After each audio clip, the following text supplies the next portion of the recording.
Hello YouTube, I'm MC Go 101, and in today's video we're going to show you guys a new to me toy that I got, but I did take a bit of a risk getting it, so we're just going to go over it and I'll show you what I've noticed and what I think it needs and why I was worried about it. So reason I took a risk is, long story short, when I was shopping for a vehicle I tried to find three things: something with a little pep, reliability would have been nice, and decent on gas mileage.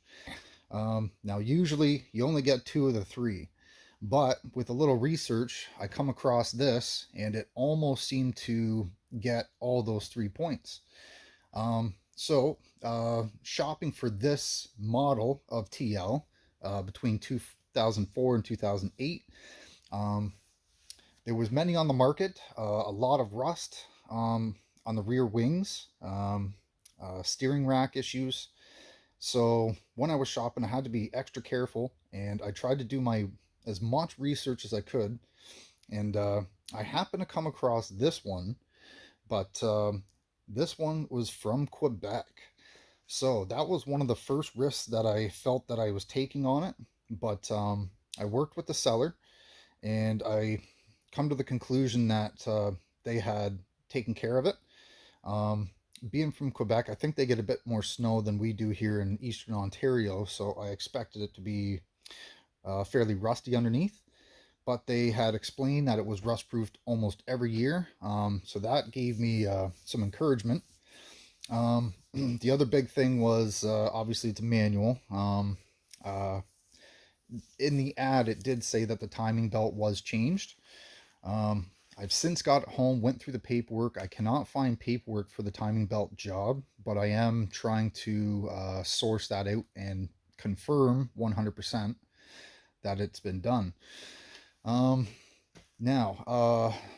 when I showed up on site, the first thing I did is I went right underneath the car with a flashlight, bright LED, and everywhere that I could see underneath the undercarriage was heavily coated in rust proof.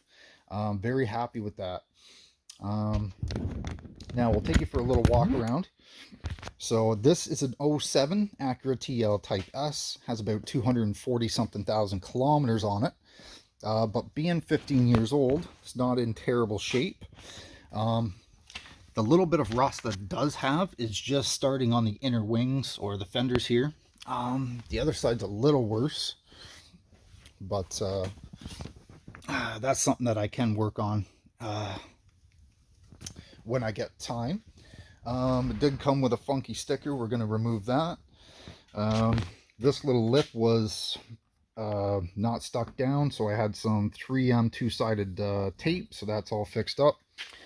I did notice the door hinge has a bit of play in it, up and down.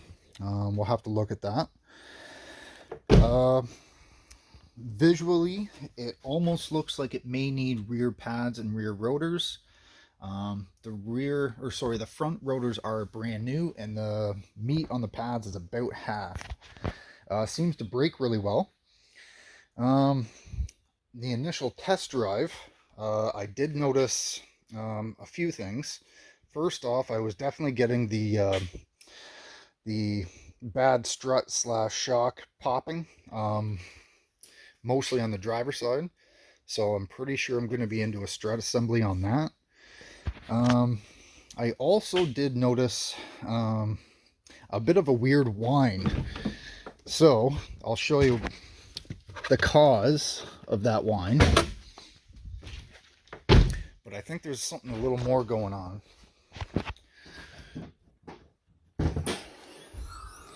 So, this one has been outfitted with a Takeda short ram intake, and they even have a AFE throttle body spacer on it as well. So that was most of the whistling I heard, which was a-okay. But what I noticed is at 17 or 1800 RPM, if you give it throttle, I would get a bit of a squeak. So I did a bit of research, and I'm going to go over my heat shields for my cats, just make sure that they're not rotted off. On an old Honda Prelude, I had a similar thing.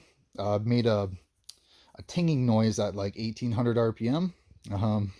Mechanic put me on the lift, and I uh, got it up to RPM, and yep, he found heat shields just rattling. So crossing my fingers on that as well.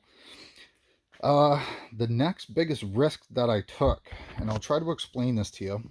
So just before my initial test drive, going over the engine bay, checking fluids, oil was topped up. That was good.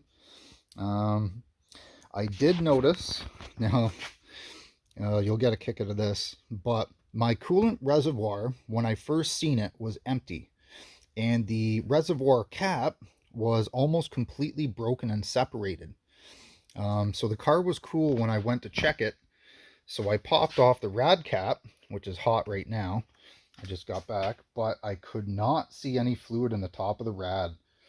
So that was a big red flag for me. I hate to say it, but sometimes you assume the worst and you gotta. But I was worried. I'm like, oh no, it could be a head gasket or something to that effect. But I thought, I'm like, I'll take a risk, and it could just be a little cap. And maybe it's, I'm not sure if the system's pressurized, but maybe it just lost a little bit of fluid that way. So first thing I did on the way home, I actually got some 50/50 Honda coolant, some power steering stuff too. But so what I did is I filled the coolant reservoir, and then when it was cold, I opened the rad and I put a bit of coolant in, and it didn't take very much to bring it up to top.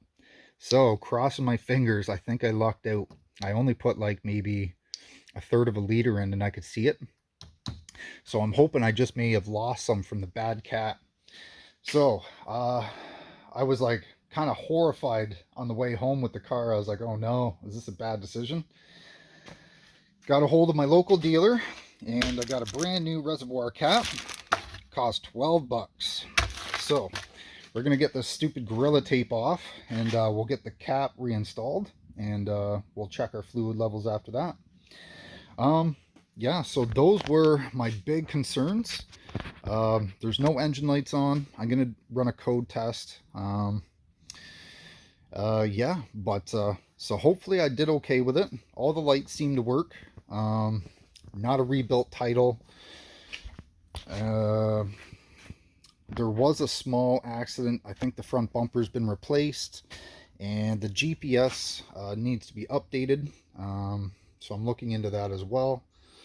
But it shifts nice. I do believe the clutch is probably original. It's a little bit high riding, or high engaging, but I think I can baby it for a bit longer till I get everything else sorted out. But yeah, guys, if you like the video, I'm gonna make a small series of like how-to repairs, spark plugs, oil changes. Thinking about doing a video on the strut, maybe brakes, but that's a long shot. Yeah, if you have any video comments or concerns or tips on getting a new Acura TL, especially that whining noise at 1800 RPM, if you guys have any suggestions, let me know, please. All right, thanks for watching, guys, and more videos to come, and we'll do some point of view polls, and we'll show you how well she works too. Thanks for watching. Catch you guys later. Bye for now.